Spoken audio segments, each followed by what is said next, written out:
There's something they're not telling you about the new cyclospora outbreak. I've seen a lot of articles about this new explosive diarrhea parasite. NPR is saying what to know about it, USA Today is talking about how it's changing restaurant menus, New York Times is telling you how to stay safe from it, and NBC is talking about the amount of hospitalized cases. But there's one thing that every single one of these articles is not doing, and that's putting the outbreak in context. Because if you were putting the outbreak in context, you would have to say that last summer, a program of the CDC quietly stopped tracking 6 different pathogens, including cyclospora. Monitoring was no longer required for the states involved in this program. Dr. J. Glenn Morris, the director of the Emerging Pathogens Institute of the University in Florida, said, quote, "Essentially, CDC is backing off of one of their best surveillance systems." This program that monitored the pathogens, called FoodNet, was the only surveillance system that looked at multiple foodborne illnesses at the federal level.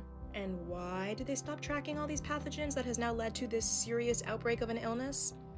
Because of Trump's budget cuts. Oh, there it is. The actions have consequences, and maybe funding things like public health actually keeps Americans safe. Maybe all my rambling about how everything is political, everything is political, is because things are actually fucking political. Maybe if the Trump administration hadn't cut $600 million from the CDC's budget, we could actually track the things that make Americans sick. And I honestly think it's really irresponsible reporting for these news outlets to not scream from the rooftops that the reason we're having a cyclospora outbreak is because the CDC is underfunded, and so they have to limit the pathogens that FoodNet was tracking because of Trump's budget cuts, because it always goes back to who has the money and what is that money being allocated for.